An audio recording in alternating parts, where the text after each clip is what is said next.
और मर जाएं तो हम लोगों का यहाँ पे राज आ जाएगा बिहार में, लेकिन ऐसा कुछ होने वाला नहीं है। और निसंदेह आने वाले समय में आरजेडी और जदयू एक होगा, क्योंकि भाजपा को अगर रोकना है, क्योंकि लालू यादव के जो लोग हैं चाहने वाले, वो रात दिन जो है उनको दुआ मांग रहे हैं कि वो जल्द से जल्द स्वस्थ हो जाए। आप देख रहे हैं number 1 digital news channel TD news, सच्ची और बड़ी खबर।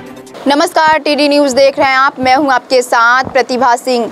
राजद सुप्रीमो लालू प्रसाद यादव का 10 सर्कुलर राबड़ी देवी आवास से सीढ़ी से गिर गए थे।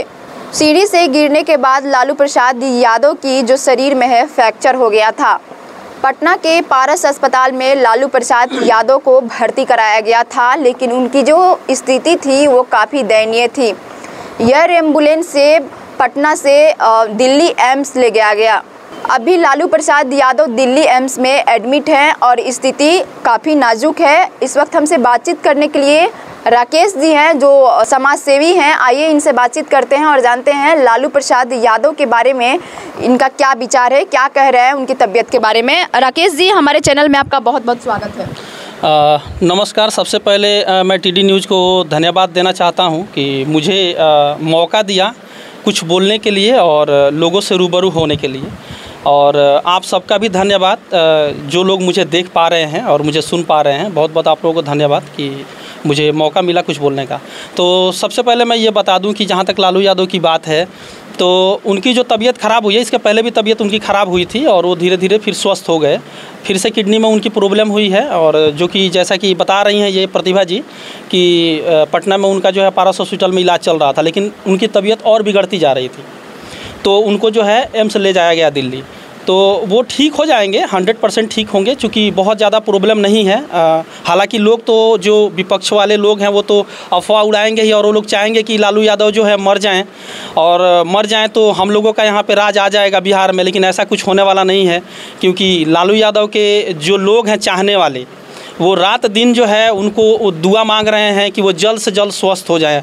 और जहाँ पे लाखों करोड़ों लोग दुआ मांग रहे हों, तो आप समझिए कि उस इंसान को क्या हो सकता है। कुछ भी नहीं होगा। लालू यादव फिर से स्वस्थ होंगे और फिर से वो आ जाएंगे अपने घर पे और फिर से काम करना शुरू करेंगे, जो भी दबे कुचले और जो दलित और मजलूम जो लोग हैं। गरीब का लालू यादव को मसीहा माना जाता है, इस पे क्या आपका विचार है, क्या कहेंगे? जी, इसमें कोई दो मत नहीं है। बिहार में लालू यादव और नीतीश कुमार और रामविलास पासवान, ये जो तीनों जो लोग हैं बहुजन समाज के, ओबीसी, SC, ST माइनॉरिटी जो लोग हैं, इनके ये तीनों लीडर रहे हैं। और तीनों जो है जैसे कि मैं थोड़ा सा भूल रहा हूँ, जो आंदोलन हुआ था इमरजेंसी के समय में, उस जेपी आंदोलन से ये तीनों लोग निकले थे। और तीनों लोगों का एक ही विचार था, जैसे नीतीश कुमार हुए, लालू यादव हुए और रामविलास पासवान हुए। और उस आंदोलन से निकलने के बाद बिहार के लिए तीनों लोगों ने बहुत काम किया है। यहाँ के जो भी दबे कुचले लोग थे उनके लिए बहुत काम किया है। और जैसा कि कहा जाता है कि लालू यादव ने यहाँ के जो शोषित समाज हैं उन लोगों को बोलने का मौका दिया, चलने का मौका दिया। जैसा कि आपको पता होगा कि एक समय ऐसा था कि बहुत सारे गांव ऐसे थे, कुछ ऐसे जातिवादी लोग थे जो अपने गांव में, अपने घर के आसपास में चप्पल पहन के चलने नहीं देते थे। जो कि आप आज देख रहे हैं, चप्पल नहीं, लोग बुलेट पे चल रहे हैं, कार पे चल रहे हैं, घोड़े पे चल रहे हैं। जैसा कि आज भी आप देख रहे हैं, भारत में ऐसे बहुत सारे राज्य हैं जहाँ पे मूछ के लिए लोगों को मार दिया जाता है। जैसे दलित कोई मूछ रख लिया, उसकी हत्या हो जाती है। अभी एक IAS ऑफिसर का आपने सुना होगा कि वो बारात घोड़े पे चढ़ के नहीं निकाल सकता था, और पुलिस के मौजूदगी में उसकी बारात निकालनी पड़ी, इतने बड़े अधिकारी की।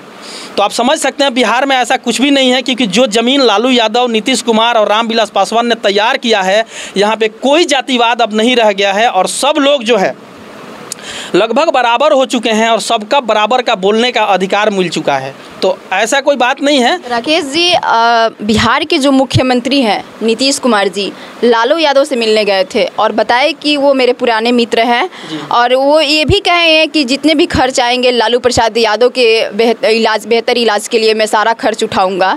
आपको क्या लग रहा है इस पे कि आरजेडी और जेडीयू एक बार फिर से एक हो सकती है, या नीतीश कुमार ने बताया है कि वो मेरे पुराने मित्र हैं? बिल्कुल एक हो सकते हैं, एक नहीं होने वाली बात ही नहीं है। दोनों बहुजन समाज के ही नेता हैं, चाहे नीतीश जी हों चाहे लालू जी हों। दोनों बहुजन समाज के नेता हैं और बहुजन समाज के लिए ये निरंतर काम करते रहेंगे। जब तक इनकी सांसें चलती रहेंगी बहुजन समाज के लिए ये काम करते रहेंगे।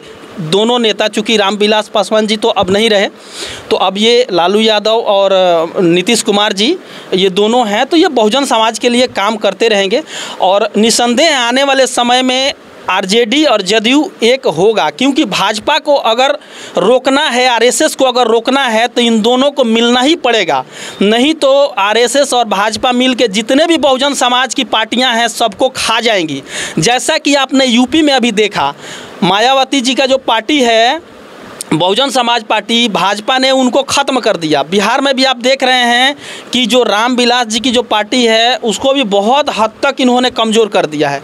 तो इसमें कोई दो मत नहीं है, नीतीश कुमार और लालू यादव फिर से मिलेंगे और फिर से जो है एक नई लड़ाई शुरू होगी बिहार में। देश के प्रधानमंत्री नरेंद्र मोदी जी भी तेजस्वी यादव से उनके पिता के बारे में हालचाल पूछे, इस पे क्या कहें? देखिए, ये तो प्रोटोकॉल है। कोई भी प्रधानमंत्री होगा, देश के कोई भी नेता का तबीयत खराब होता है तो वो हालचाल पूछेंगे, लेकिन मोदी जी ऊपर से हालचाल पूछे हैं, नीचे से तो वो ईडी छोड़ देते हैं। अभी कुछ दिन पहले आपको सुनने में आया होगा कि तेजस्वी यादव पे, उनके घर पे ईडी छोड़ दिए हैं। तो ये मोदी जी जो हैं ये ऊपर ऊपर खाली दिखाते हैं कि हम देखने के लिए, अंदर से इनको प्रेम किसी भी बहुजन समाज के पार्टी से नहीं है। सारी पार्टियों को तोड़ने के चक्कर में ये लगे हुए हैं। अभी महाराष्ट्र में आपने देखा, वहाँ पे शिवसेना को उन्होंने तोड़ दिया। तो मोदी जी का जो मंसूबा है, ये सारे जो भी बहुजन समाज के लोग हैं सबको पता है कि ये ऊपर ऊपर ही सब। राजद सुप्रीमो लालू प्रसाद यादव की तबीयत के बारे में आप क्या दुआएं करेंगे, क्या प्रेयर करेंगे? बिल्कुल मैं चाहूँगा, चूँकि मैं देखिए भगवान में विश्वास नहीं रखता हूँ और किसी भी परलोक में विश्वास नहीं रखता हूँ, मैं वास्तविकता में विश्वास रखता हूँ, ठीक है ना।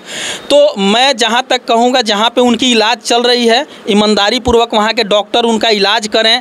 100% उनकी तबीयत फिर से ठीक होगी अगर डॉक्टरों ने सही तरीक़ा से उनका इलाज किया तो।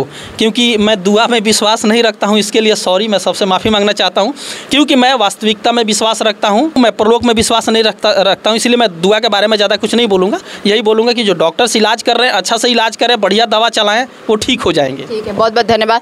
तो जैसा कि आपने देखा कि राजद सुप्रीमो लालू प्रसाद यादव के तबीयत के बारे में हम बातचीत किए। राकेश जी थे हमारे साथ, ये समाज सेवी हैं और इन्होंने ये दुआ पे विश्वास नहीं रखते हैं, लेकिन फिर भी ये प्रेयर कर रहे हैं कि उनकी जो तबीयत है एक बार फिर से सही हो जाए और आगे भी इनको विश्वास है कि तबीयत लालू प्रसाद यादव की ठीक हो जाएगी। ऐसे ही तमाम खबरों के लिए देखते रहे टीडी न्यूज़। धन्यवाद।